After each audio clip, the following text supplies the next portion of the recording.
together.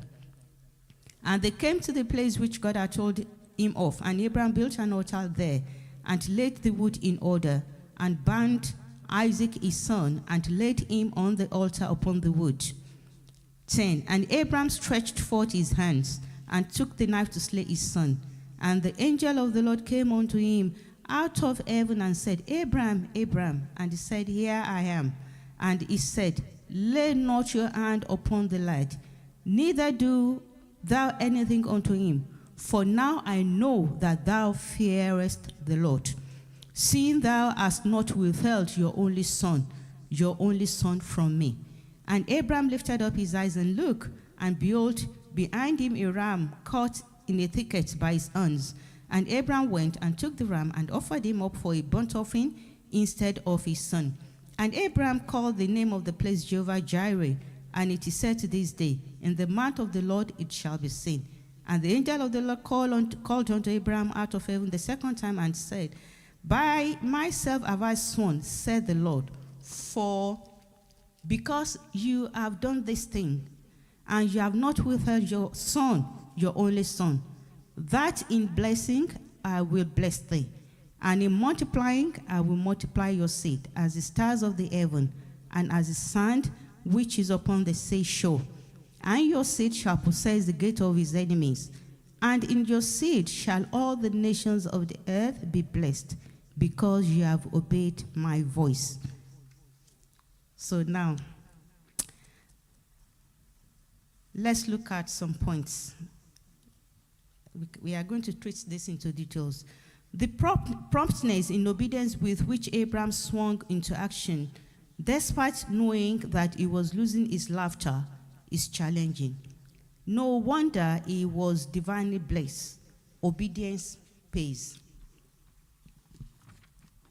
We are serving the living God, the great provider, the creator and owner of heavens and earth. Our 12th tenet urges us to demonstrate unwavering faith in him for all our needs. Abraham believed in this God, and he experienced him as Jehovah Jireh. Apostle Paul caught this vision of Jehovah Jireh and confirmed this in Philippians 4:19. It is important to believe that God is our great provider. There is nothing he cannot do. Recall how he fed 5,000 men with 5 loaves of 2 bread and 2 fishes. He took his people through the wilderness for 40 years, and he fed them supernaturally. There are many cases of how God met people's needs in the Bible, and today, he continues to meet our needs supernaturally because he is Jehovah Jireh. What is required to enjoy his providence is faith in him. That is why this tenet is very relevant and must be followed as one of our articles of faith.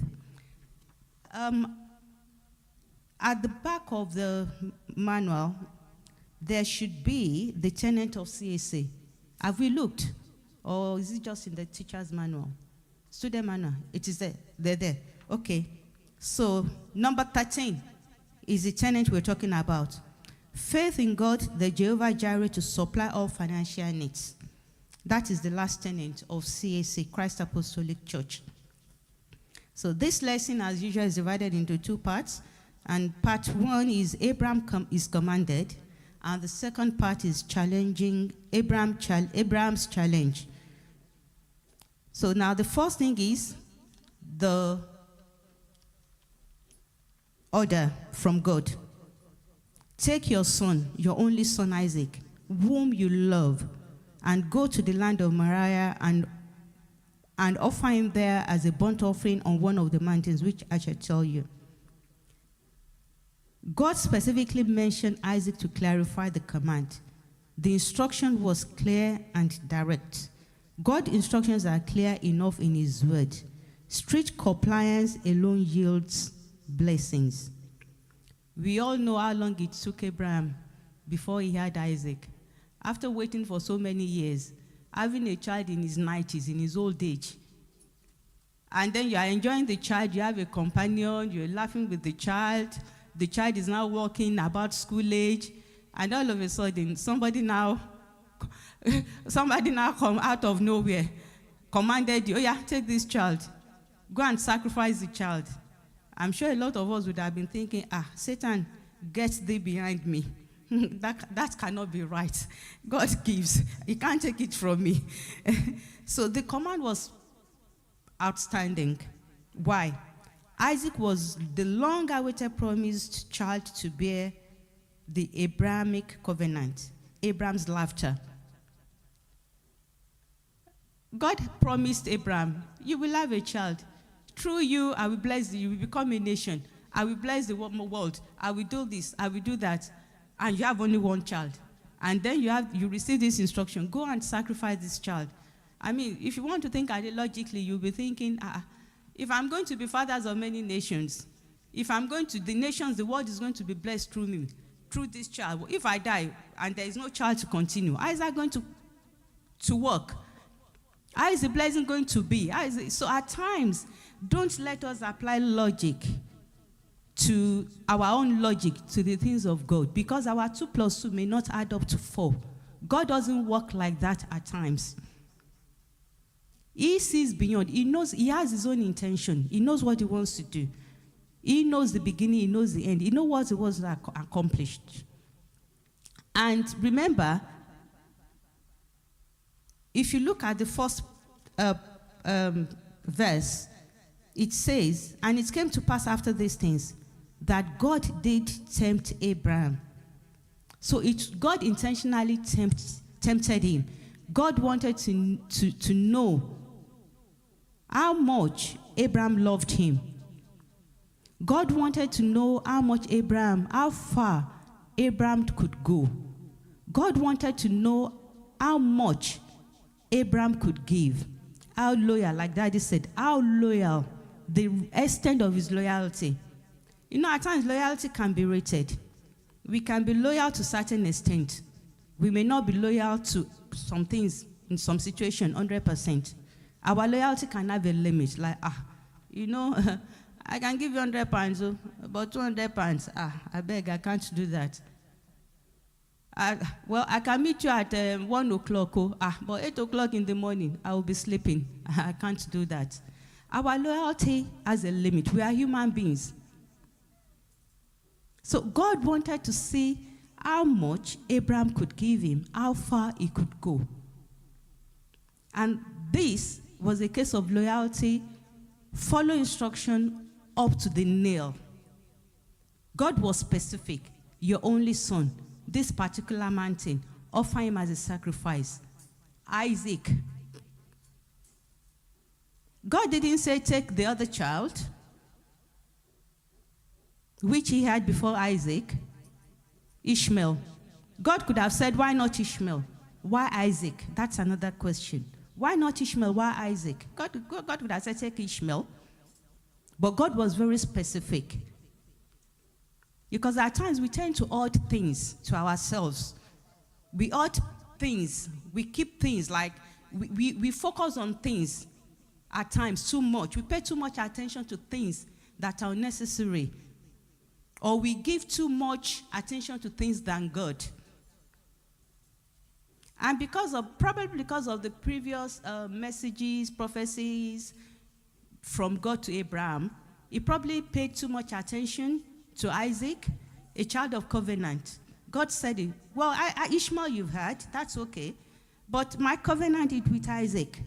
So why would you not take that a child of covenant?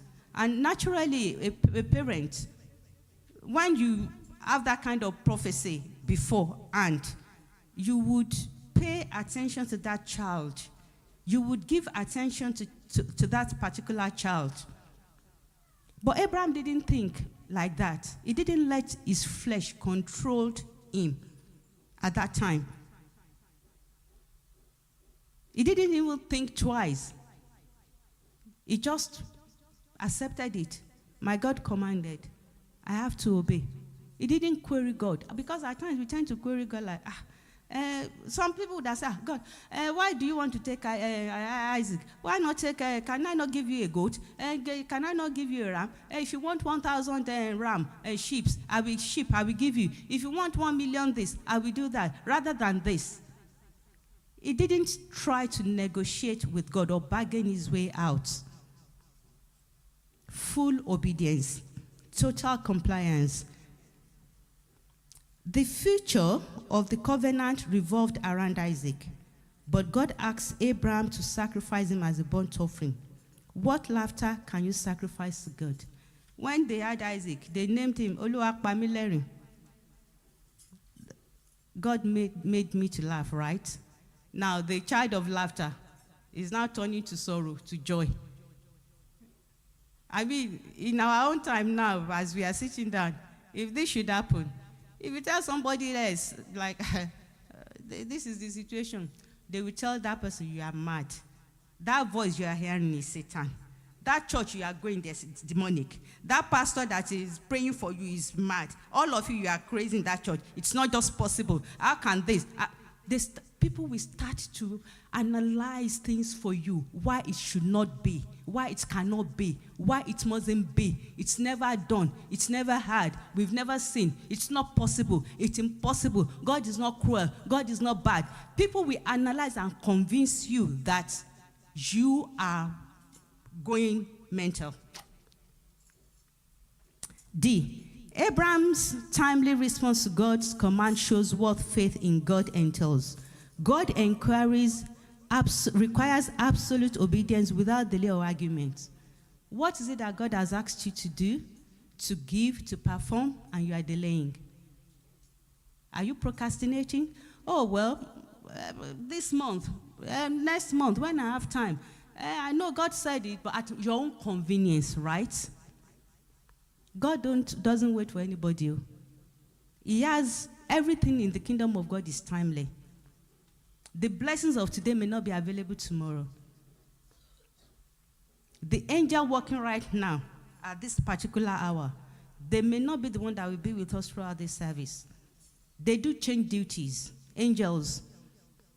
And we know from the stories and the things we read in the Bible, we have different angels and they have different functions, different duties. The angels of blessing are there. The angels that deliver children are there. Warriors angels are there. So, if God is saying bless, at that time angels of blessing are waiting and watching you to reward you, to see. And then you didn't do it. At that particular time, you left it. And when the angel of battle now comes, is that time you now want to bless. It doesn't mean anything. It's like somebody who is hungry. You refuse to give that person the food to feed the person at that particular time. It doesn't make sense when after that person is fed by somebody else or has eaten somebody or taking water and is okay, and now you bring your own food. It's not worth it anymore. It's useless. May our efforts not go in vain. And Pastor said it. We do things, the right thing, but at the wrong time. It won't count. It won't count. God is not our mate that you can keep on hold or dictate to. If God says go right now, just go right now.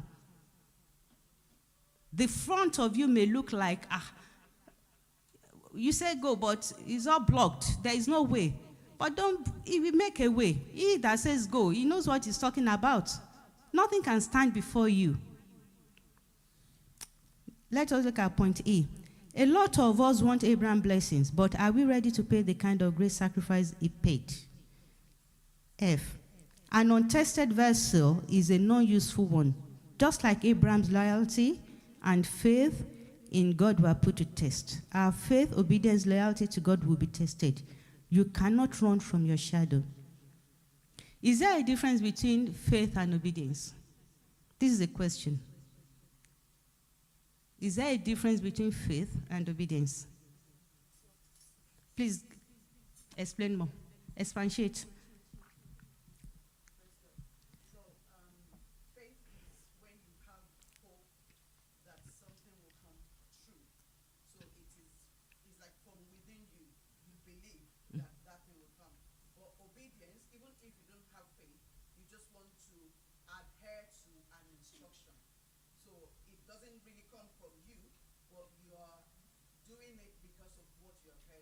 And you believed in that. So there is a little bit of difference between faith and hope. At times, it may be your faith may push you into obedience because you know your God. You've had the experience with him before. You've tried it, you've tested it, so you know it's going to work. But at times, obedience in a neutral ground, in a novel situation, things you've never come across before, you never thought of, but you have this instruction or conviction, or somebody tells you, like, go ahead, do it. But out of obedience, you just went for it, believing that it is all well, and that the person who asks you to do that thing is not going to deceive you or push you into trouble. God instructed Saul, go kill the Amalekite, destroy their everything, their young, old animals, Saul messed up. He failed. Partial loyalty. He went, he killed whatever he could, but they took all the nice ones for themselves.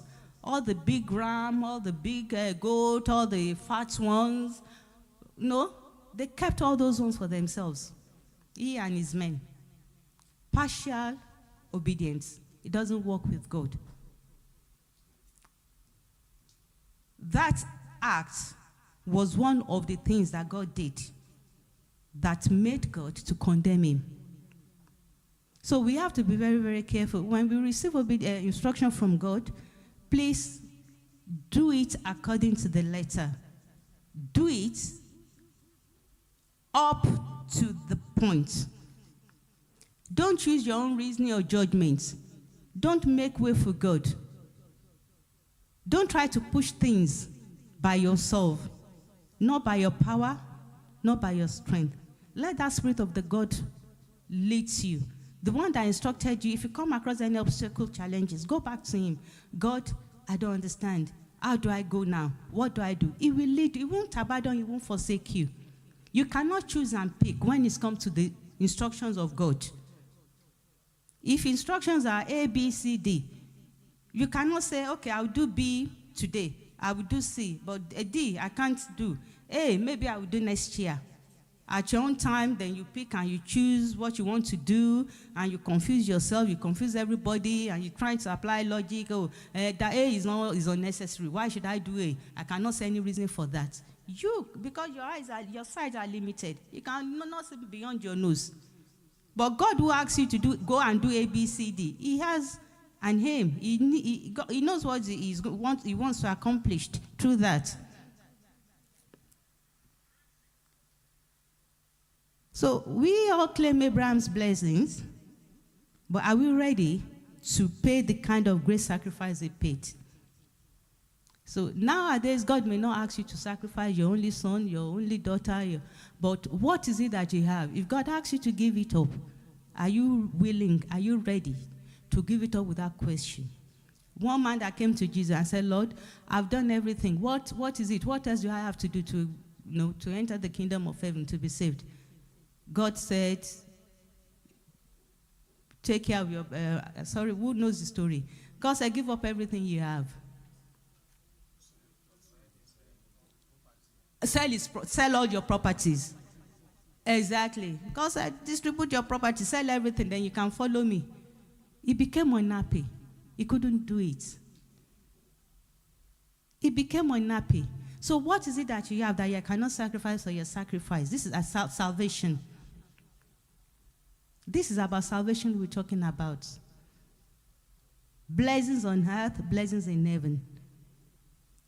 So if you are claiming to be you want to claim Abraham's blessings, be ready to do the sacrifice of Abraham. Okay, let us go into part 2 now. Abraham's challenge. So in verse 7 of the passage that we read, but Isaac spoke to Abraham his father and said, my father. And he said, here I am, my son. Then he said, look, the fire and the wood, but where is the lamb for a burnt offering? Poor boy. At least he knew something was wrong. Nowadays, if our child should ask us, mommy, is daddy, we say, shut up, keep.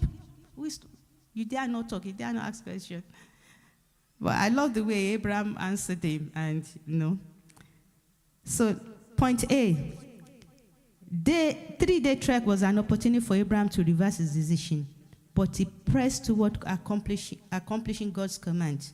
God wanted Abraham to own the decision rather than being forced into it. So, the kingdom of God is about free will.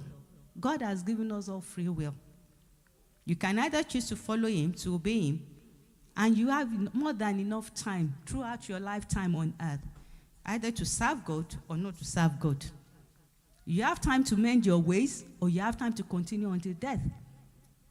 3 days, along 3 days, 3 days journey, first day, Abraham could have said, even this journey, why can I even go to Mount Moriah or whatever? I can just do the sacrifice in front of my house or in my camp. Is time up? Is that correct? I can just do this. Why must I do? Do I necessarily have to go to mountain? You can make the decision to be coming to church for prayers or join other people in prayer, or you do it at home by yourself. Is that correct? From 7 minutes to 2 minutes. You confused me, sorry, because I took it at 7 minutes. That's why I took my time. So the young men who went with them were asked to wait to avoid hindrances on the way to obedience. There are some obstacles that need to be removed, but we must be sensitive. Abraham separated himself from Lot. Like, okay, you go your way, I go my way. You will meet hindrances, you will meet people in a subtle way. They may not even confront you boldly to say, this is wrong, you can't do this. They cannot, at times they won't be forceful. You will think word of wisdom, they will come to you like snake. My dear, oh, my sister, oh, my brother, think about this. This is another offer. Why don't you? They will give you alternatives.